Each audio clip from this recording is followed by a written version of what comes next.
Leeremos entonces la obra de Víctor Hugo, Los Miserables, 1, 7, la continuación.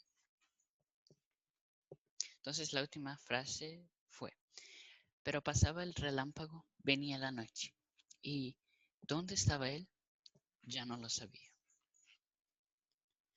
La consecuencia inmediata de las penas de esta naturaleza, en las que domina la impiedad, es decir, la estupidez, es la de transformar poco a poco, por una especie de transfiguración estúpida, un hombre en una bestia, y algunas veces en una bestia feroz. Las tentativas de evasión de Juan Valjean, sucesivas y obstinadas, bastarían para probar esta extraña influencia de la ley penal sobre el alma humana. Pero Juan Valjean habría renovado estas tentativas tan inútiles y tan temerarias. ¿Cuántas veces se hubiese presentado la ocasión sin pensar un instante en aquel resultado, ni en la experiencia adquirida? Se escapaba impetuosamente, como el lobo que encuentra abierta la jaula. El instinto le decía, sálvate. La razón le habría dicho, espera. Pero ante una tentativa tan violenta, la razón desaparecía. Quedaba solo el instinto. Obraba la bestia. Cuando era preso de nuevo, la severidad no servía más que para aumentar su irritación. Una circunstancia que no debemos omitir es que estaba dotado de una fuerza física que no llegaba con mucho ninguno de sus compañeros de presidio. En el trabajo para hacer un cable, para tirar de una cabrilla, Juan Valjean valía tanto como 4 hombres. Levantaba y sostenía enormes pesos sobre su espalda y reemplazaba en algunas ocasiones el instrumento llamado cabrilla o gato, y que antes se llamaba orgullo, que donde ha tomado su nombre. Dicho sea de paso, la calle de Montorgueil, cerca del mercado de París. Sus compañeros no habían apodado Juan Cabrilla. Una vez que estaban componiendo el balcón de las casas consistoriales de Tolón, una de las admirables cariátides de Puget que los sostienen se separó e iba a caer, cuando Juan Valjean, que se hallaba cerca, sostuvo la cariátide con los hombros, y dio tiempo que llegaran los obreros. Su agilidad era aún mayor que su fuerza. Ciertos presidiarios, fraguadores perpetuos de evasiones, concluye por hacer de la fuerza y de la destreza combinadas una verdadera ciencia, la ciencia de los músculos. Los presidiarios eternos, envidiosos de las moscas y de los pájaros, practican cotidianamente esa estática misteriosa. Subir por una vertical y hallar puntos de apoyo donde no había apenas un desnivel. Era solamente un juego para Juan Valjean, dando un ángulo de un muro con la tensión de la espalda y de los jaretes, con los codos y los talones hundidos en las asperezas de la piedra. Se izaba, por decirlo así, mágicamente a un tercer piso. Algunas veces subía de este modo hasta el techo del calabozo. Juan Valjean hablaba poco y no reía nunca. Era necesariamente una emoción fortísima para arrancarle 1 o 2 veces al año. Esa lúgubre risa de forzado, que es como el eco de una risa satánica, parecía ocupado siempre en mirar una cosa terrible. Estaba continuamente absorto, en efecto. A través de las percepciones defectuosas de una naturaleza incompleta y de una inteligencia oprimida, conocía confusamente que había algo monstruoso sobre él. Y en aquella penumbra sombría y tenebrosa en que se arrastraba cada vez que volvía la cabeza y trataba de elevar sus miradas, veía con miedo y furor al mismo tiempo, sobreponerse, subir y desaparecer en altura, escarpadas una especie de montón confuso y repugnante de las cosas, de leyes, de preocupaciones, de hombres y de hechos, cuyos contornos no podía descubrir, cuya masa le asustaba y que no era más que esa prodigiosa pirámide que le llamamos civilización. Distinguía aquí y allí en esa confusión movediza y deforme, y ya al lado, ya lejos, en llanuras, inaccesibles, algún grupo, algún detalle, vivamente iluminado. Aquí al cabo con su vara, allí en el gendarme, con su sable. Más allá al arzobispo con su mirada, con su mitra. En lo alto, como una especie de sol, el emperador, coronado y deslumbrante. Y le parecía que esos resplandores lejanos no solo lo disipaban su noche, sino que le hacía más fúnebre y más negra. Todo esto, leyes, ilusiones, hechos, hombres y cosas, iba y venía sobre su cabeza, siguiendo el movimiento complicado y misterioso de que Dios imprime a la civilización, pasando sobre él y humillándola con pacífica crueldad, con inexorable indiferencia.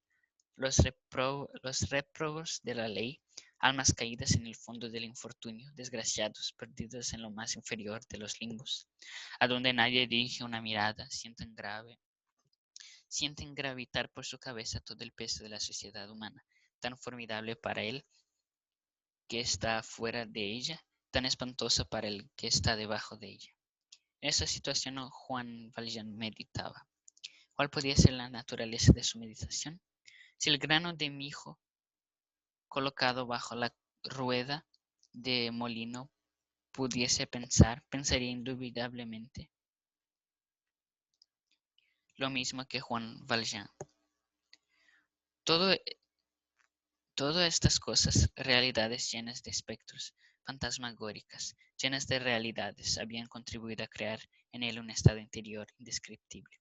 Con frecuencia en su trabajo de presidio, se detenía algunos momentos, meditaba.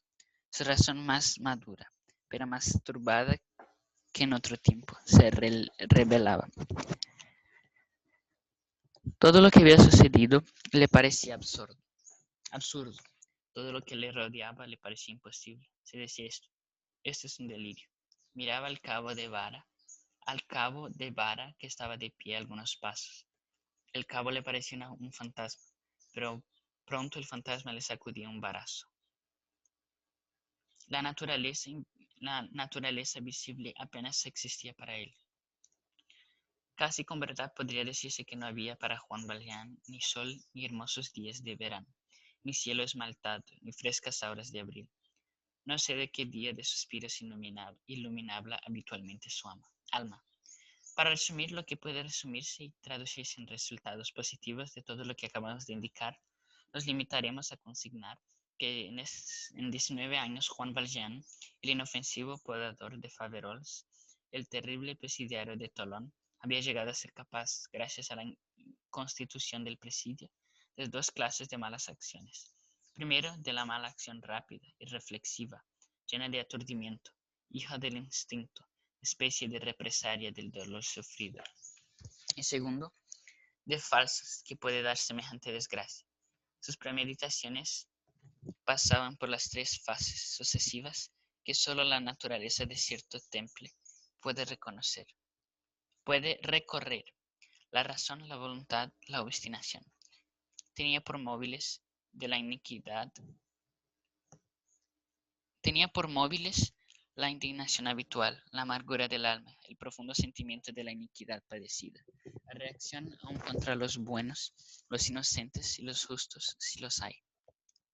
El punto de partida, así como el término de estos pensamientos, era el odio de la ley humana. Ese odio que, si no se detiene en su desarrollo, por algún incidente providencial, llega a ser en un tiempo dado del odio a la sociedad, puesto que el odio del género humano, después de odio a la creación, que se traduce por un deseo vago, incesante y brutal de hacer daño, no importa a quién, a todo ser viviente.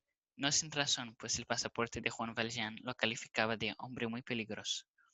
De años en años se había ido desecando su alma, lenta pero fatalmente. Alma seca, ojos secos. A su salida de presidio había 19 años que Juan Valjean no había derramado una lágrima.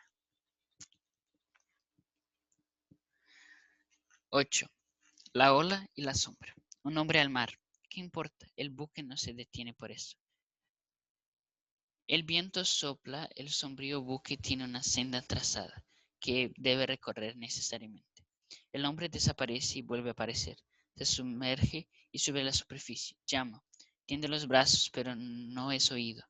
El buque, temblando al impulso del huracán, continúa sus maniobras. Los marineros y los pasajeros no ven al hombre sumergido. Su miserable cabeza no es más que un punto en la inmensidad de las olas. Sus gritos desesperados resuenan en las profundidades. Observa aquel espectro de una vela que se aleja. La mira desesperadamente, pero la vela se aleja, decrece, desaparece. Allí estaba él, hacía un momento. Formaba parte de la tripulación, iba y venía por el puente, como los demás. Tenía su parte de aire y de sol. Estaba vivo. Pero ¿qué ha sucedido? Resbaló, cayó. Todo ha terminado. Se encuentra sumergido en el monstruo de las aguas. Bajo sus pies no hay más que olas que huyen, olas que se abren y que desaparecen. Estas olas, rotas y rasgadas por el viento, le rodean espantosamente. Los vaivenes del abismo le arrastran. Los harapos del agua se agitan alrededor de su cabeza. Un pueblo de olas escupe sobre él. Confusas cavernas amenazan devorarle. Cada vez que se sumerge, descubre precipicios llenos de oscuridad. Una vegetación desconocida le sujeta, le enreda los pies, le atrae. Siente que se va a connaturalizar con el abismo, que forma ya parte de la espuma, que las olas se lo echen a una otra parte, a una otra. Bebe toda su amargura. El océano no se encarniza con él para ahogarle. La inmensidad juega con su agonía.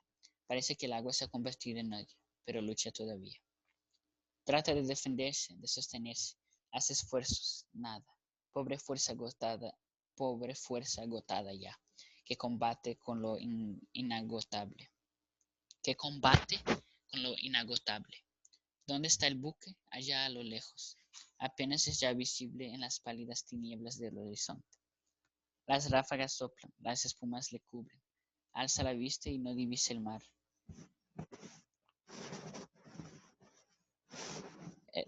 Alza la vista. Ya no divisa más que la lividez de las nubes. En su agonía asiste la inmensa demencia del mar. La locura de las olas es su suplicio. Oye mil ruidos inauditos que parecen salir de más allá de la tierra, de un sitio desconocido y horrible. Hay pájaros en las nubes, lo mismo que hay ángeles sobre las miserias humanas. ¿Pero qué puede hacer por él? Ellos vuelan, cantan y se ciernen en los aires, y él agoniza. Se veía sepultado entre dos infinitos, el cielo y el océano. Esta es su tumba, aquel su mortaja. Llega la noche, hace algunas horas que nada. Su fuerza se agota ya. Aquel buque, aquella cosa lejana donde hay nombres, ha desaparecido. Se encuentra pues solo el formidable antro crepuscular. Se sumerge, se estira, se enrosca. Se ve debajo de sí los indefinibles monstruos del infinito. Grita. Ya no le oyen los hombres. ¿Y dónde está Dios? Llama, socorro, socorro, llama sin cesar. Pero nada en el horizonte, nada en el cielo. Implora el espacio, a la ola, a las algas, al escollo, todo ensordece. Suplica la tempestad imperturbable solo obedece al infinito. A su alrededor tiene la oscuridad, la bruma, la soledad, el tumulto impetuoso y ciego, el movimiento indefinido de las temibles olas. Dentro de sí el horror y la fatiga, bajo de sí el abismo, sin un punto de apoyo. A su imaginación se presentan las aventuras tenebrosas del cadáver en medio de la sombra ilimitada. El frío sin contacto alguno le paraliza. Sus manos se crispan y se cierran y cogen al cerrarse la nada. Vientos, nubes, torbellinos, estrellas, todo le es inútil. ¿Qué hacer? El desesperado se abandona. El que está cansado toma el partido de morir. Se deja llevar, se entrega a la suerte y rueda para siempre en las lúgubres profundidades del sepulcro. Oh destino implacable de las sociedades humanas, que perdéis los hombres y las almas en vuestro camino. Océano en que cae todo lo que deja caer la ley. Siniestra desaparición de todo auxilio. Muerte moral. La mar es la inexorable noche social en que la penalidad arroja a sus condenados. La mar es el gran misterio. El alma naufragando en este abismo puede convertirse en un cadáver. ¿Quién le resucitará? 9. Nuevas quejas. Cuando llegó la hora de la salida del presidio, Juan Valjean oyó resonar en sus oídos estas palabras extrañas: «Estás libre». Tuvo un momento indescriptible, un rayo de viva luz, un rayo de la verdadera luz de los vivos, penetró en él súbitamente. Pero no tardó en debilitarse este rayo. Juan Valjean se había deslumbrado con la idea de libertad. Había creído en una vida nueva, pero pronto conoció que es una libertad con pasaporte amarillo. Además, otras amarguras le esperaban. Él había calculado que su masita durante su estancia en presidio se había elevado a 171 francos, pero es justo añadir que había olvidado en sus cálculos el reposo forzado de los domingos y días de fiesta, que en 19 años había una disminución de 24 francos y aproximadamente, a 24 francos aproximadamente. Además, esa masita había sido reducida por varias retenciones a la suma de 109 francos y 15 sueldos que le habían sido entregados a su salida. Pero él no comprendía esto y se había perjudicado, digamos la palabra robado. Aquel día siguiente de su libertad en Grasse, vio delante de la puerta de un deshilador de flores de naranjo algunos hombres que descargaban unos fardos. Ofreció trabajo, era necesario y fue acepto. Se puso a trabajar, era inteligente, robusto, ágil, trabajaba perfectamente. Su amo parecía estar contento, pero mientras trabajaba pasó un gendarme, le observó y le pidió sus papeles. Le fue preciso enseñar el pasaporte amarillo. Hecho esto, Juan Valjean volvió a su trabajo. Un momento antes que había preguntado a un compañero cuánto ganaba al día. 30 sueldos, le había respondido. Llegó la tarde y como debía partir al día siguiente por la mañana, se presentó a su amo y le rogó que le pagase. El amo no pronunció una palabra y le entregó 15 sueldos. Reclamó y le respondieron: «Bastantes para ti», insistió. El amo le miró fijamente y le dijo: «Guárdate de la cárcel». También allí se creyó robado. La sociedad, el Estado, disminuyéndole su masita, le había robado en grande. Ahora le tocaba la vez al individuo y le robaba en pequeño. La excarcelación no es libertad. Se acaba el presidio, pero no la condena.